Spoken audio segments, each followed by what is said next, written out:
Hello everyone, welcome to Manifest IAS. You are watching Current Zones. This is the crispest current affairs that we can get. So far, we have covered 6 videos in science and technology. First 3 videos belong to the research and development and a few aspects of chemistry, and other 3 videos belong to the space, science, and technology. And in this video, we'll be dealing with some of the topics which are there in the news, particularly in defense sector. Maybe it is with respect to the institutions for defense technology or the new devices that we have invented or some of the missiles that we'll be seeing. So if you look at the topics here, we will be discussing 3 topics under institutions and policy related matters, and 2 special missiles we'll be discussing, and also 2 other military wares which were there in the news that we'll be discussing. So let us look into these topics one by one. The Subscribe now and press the bell icon. Never miss an update.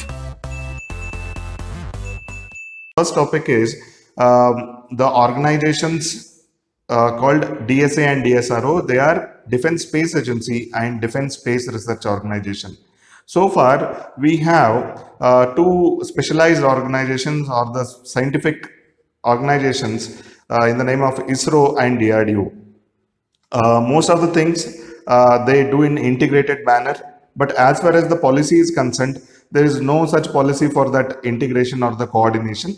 They act like independent scientific bodies, and finally they will deliver the goods for each other. But to stop or to end any kind of uncoordinated things, so we are coming up with 2 different offices, that is DSA and DSRO. DSA, it is the Defense Space Agency. It is kind of a managing agency, or it will look for the integration between ISRO and DRDO. So these institutions were created for developing multidimensional approach to use the outer space. When it comes to the usage of outer space, we can use it for peaceful purposes and also for the defense purposes. If you look at the Mission Shakti last year, that actually demonstrated the India's capabilities in anti-satellite equipments. So in such coordinations, the offices which act for those coordinations become very important. So here, when we talk of the coordination between defense and space, one thing is defense for space, that is for the space establishments or for the satellites, and second is usage of space for defense. So these are the 2 things that we have to look into. So let us look into DSA. What exactly is this? It was established in 2019, and it will seek input on space from both ISRO and DRDO, and it will integrate the thing, and it will come up with the new ideas or the concepts, or it will help in better coordination between ISRO and DRDO. Next thing is India's existing military space agencies will be merged with DSA. So we have different 3 to 4 military space agencies so far that will get merged with DSA from now. And DSRO, it is a Defense Space Research Organization. So it will develop space warfare systems. So though we are adhering to the NAM, but we have to get ready at least with the credible minimum deterrence. So we have to have some weapons in case of any kind of space war. So it will develop the space warfare systems and the technology associated with it. And also it will provide the technical support and the research support to the parent organization, that is DSA. DSRO will be mainly into research. DSA mainly it will be in integration or the coordination. Then as far as the implementation of the defense applications is concerned, this DSRO will be in charge in implementing those applications for India's entire spectrum of space technologies. Maybe it is with respect to the satellites what we have, it is with respect to infrastructure, it is with respect to the ground stations, it is with respect to systems and subsystems and the technologies associated with it. So DSRO will be responsible in these aspects. So from this you have to take 2 things: DSA and DSRO will work in tandem, and they will seek the better coordination between DRDO and ISRO. And now onwards, there will not be any kind of gray areas or non-coordinated things. So definitely we'll go for a better integrated approach as far as the India's defense is concerned, and that too, the defense through the space establishment is concerned. Next topic is civil aviation regulations for RPAs. When it comes to RPAs, we have to understand these are nothing but the remotely piloted aircrafts, or we can call them as UAVs or unmanned aerial vehicles or simply drones. All these are same. Since we use these drones for different defense purposes and civilian purposes, it is very important for the regulation of them, or it is very important to regulate those particular aircrafts or the vehicles. That is why we have come up with Civil Aviation Regulations 1.0, that is in the year 2018, and these were drafted by Ministry of Civil Aviation, and this is a all digital process. So registering will happen on particular app. We need to download that app, and we have to get the permission, and it is no paper work at all. So depending upon the category of the UAV what the people possess, so you will get such permissions. And when it comes to the technicalities of drones, we can categorize those drones into nano drones, micro drones, then mini drones, like that. So depending upon their capabilities, the permission will be given, and we have a separate platform for that permission, that is called as Digital Sky Platform, which we will be discussing the next slide. So you will get the permission through mobile app. And even in India, many of the intelligence agencies or the defense agencies also are having these drones. So all these drones will get some unique identification numbers, and the registry will be maintained for this. Even the regulation of these will happen through the civil aviation regulations. And as I told, we have come up with the drone regulations 1.0 in 2018, and we are framing the drone regulations 2.0 also. And maybe in 2020, we are expecting those regulations 2.0. And these regulations will provide the permission, or they will regulate the activities of the drones which are into visual line of sight, and that too daytime only. So far, beyond visual line, drones are not allowed, and also in night time usage, the permission is not given. And the maximum altitude that we can fly these drones is 400 feet. So there is a strict regulation as far as the drones are concerned. So only the visual line of sight drones, and also the daytime only drones are given permissions, and that too up to the height of 400 feet. And nano drones are exempted from these regulations. As I told, there are different sizes of nano drones, and also there are different technicalities or the technologies that we use in drones. So depending upon them, the permission is granted. And if you look at the areas in which these drones can operate, they are being segregated into three different zones. One is red zone, another is yellow zone, and one more is green zone. In red zone, it is strictly no-fly zone, especially if you take the defense establishments or the central secretariat, what we have in Delhi, especially the Vijay Chowk, all that thing. So that is called as a red zone. And when it comes to yellow zone, there is a controlled airspace. Yes, we need to get the permission for that. And green zones, yes, we have to get the permission from drones, but using those drones in those areas don't need any kind of permission. So it is only drone specific permission that we get. But as far as the area is concerned, like anybody can operate drone in these zones. And in 2019, MOCA has come up with one more guidelines, and that is for the rogue drones. Rogue drones, like we have different regulations, like the purposes for which we use these drones that are being mentioned during the time of permission. So even there are drones which are doing the spy activities or which are being used for antisocial activities. So such cases are completely banned, and for that we have those guidelines in the term of National Counter Rogue Drone Guidelines. So as far as the drone regulation is concerned, we have to understand this. The permission has to be sought by MOCA, and also we have 1.0, that is the drone regulations 1.0, and the maximum altitude that we can fly is 400 feet, visual line of sight, and daytime only. And nano drones are exempted from these regulations. And three zones we have: red zone, yellow zone, and green zone. And there are separate rules for the counter rogue drone guidelines. The next thing is Digital Sky platform. As I was talking, this is the platform where the drones get permission, and it is first of its kind, and it is used for the unmanned traffic management, or simply we can call it as UTM. And here we practice certain policy. That policy name is no permission, no takeoff.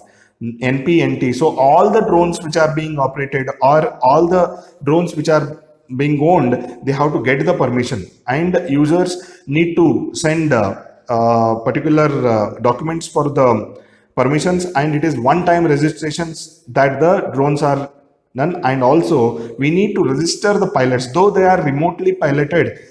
We have to get the pilot name also registered, that is indirectly the one who is operating it, and also the owners who has purchased this, even that person's name has to be registered. And this UTM, that is unmanned traffic management, it will coordinate with the other aviation things, especially in the defense aviation and the civil aviations. We have air traffic controllers, or the ground stations what we have. So this UTM will coordinate with those defense aviations and the civil aviations. So this is what we have to get from the Digital Sky platform. This is the permission seeking platform, and it is all digital, and there is no there is a policy called no permission, no takeoff, and also we have to get the drone pilots and the owners registered, and UTM coordinate with the defense aviation and civil aviation.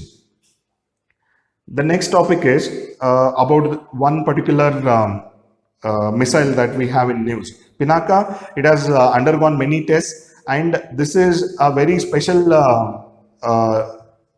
missile. It is a multi-barrel rocket launch. At a time, we can launch nearly 12 rockets from different barrels, which are mounted on a single system. And it has a range of around 75 kilometers, and many tests have been done already, and it is about to be inducted in the Indian Army, and it will boost the artillery power of India. And the next thing is the Pinaka Mk2 rocket.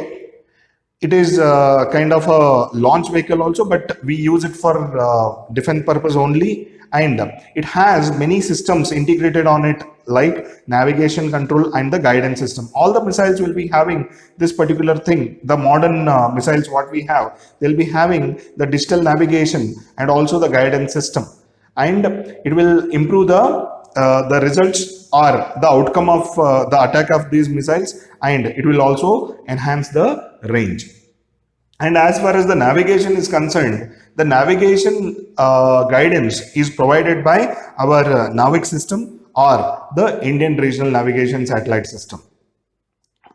The next missile that we have to look into is QRSAM, or it is Quick Reaction Surface to Air Missile. When it comes to the surface to air missile, they are mainly used for the defense purposes rather than offense purposes. So defense purposes. So as far as the missiles in this particular sector is concerned, that is SAM, surface to air missile, we have different missiles like Dhanush we have, and we use that Dhanush mainly for the defense purpose, and that is the variant of the Prithvi missile. So far we have Prithvi missile which is used in the defense activities. And let us look into this particular missile. It is a short range surface to air missile.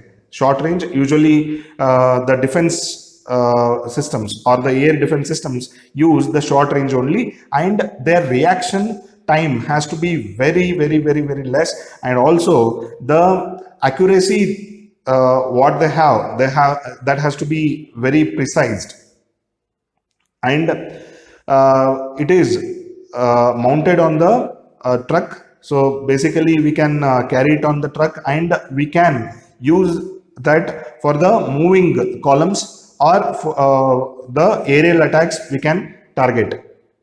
And this entire weapon system is mounted on the mobile platform system. So like on the trucks we can use this particular system, and it will definitely enhance our air defense system. That too, it is a mobile air defense system, so we can use it on the moving vehicles. And it is all weather, all terrain missile. Yes, all the 12 months we can use this, and the terrains like Himalayan terrain or the plains, we can use this particular missile. And it has fully automated command and control system, as we discussed the earlier one, the navigation system or the guidance system that will be digitally controlled. So such system is installed on QRSAM also, and it is about to be inducted in Indian Army hopefully by 2021. The next topic, or we can call them as the other military warfares rather than missiles. So this is about a radar. Radar is such a device which receives signals and transmits signals, and this technology is very important as far as our defense is concerned. And also during the time of war, radars play a very crucial role in detecting the enemy missiles or enemy aircrafts. So such system is radar. And as far as the ADTCR is concerned, it is a new technology that we are using, and there are many new things which are coming up through this air defense tactical control radar. It is used for volumetric analysis. Volumetric analysis, it is with respect to the amount of maybe the ammunition or the volume of the aircraft, or with respect to other aspects which are used in the wartime. So that will be analyzed to this particular radar. And detection and tracking of friend and foe identification. So basically there will be certain codes, or there will be certain identifying elements through which the radar detects the friend or foe, or the friend or enemy, and especially this will look into the aerial targets.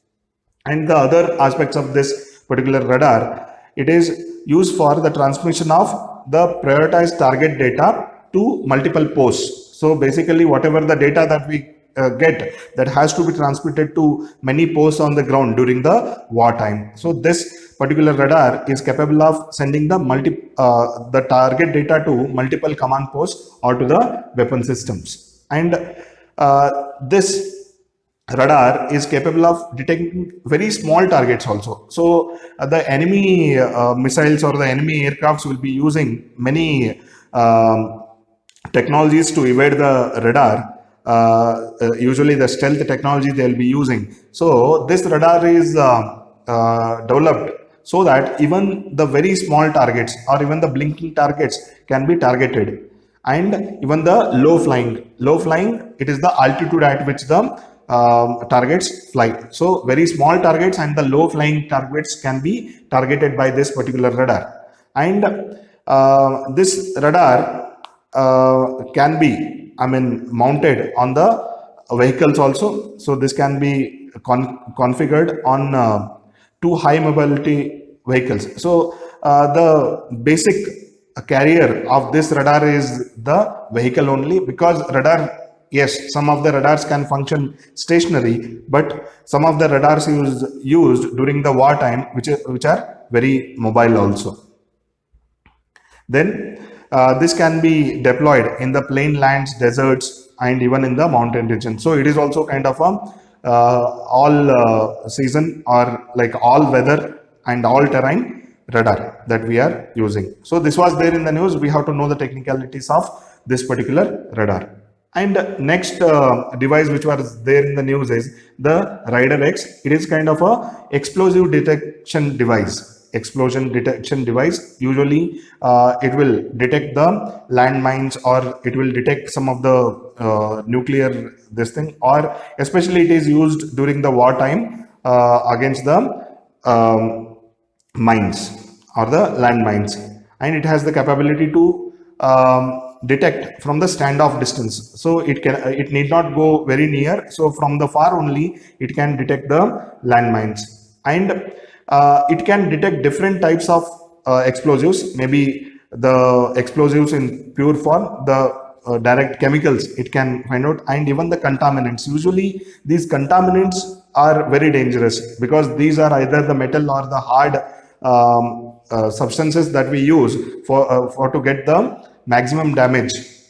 So even such contaminants, especially the metal contaminants, can be found out through this particular device. And also it can detect the concealed explosive, also concealed explosive, especially which will be there in the container. Even that one can be detected through this Radar X. And it has been developed by High Energy Material Research Laboratory, which is there in Pune, and in the collaboration of IISc Bangalore. So this is what we have to look into from the defense technology or the defense applications. And as far as the other static things are concerned, you have to look into the things which are there in our studies since many years, like different types of missiles, especially Agni missile, Prithvi missile, and the anti-tank missile we have to see, and also some of the radars or some of the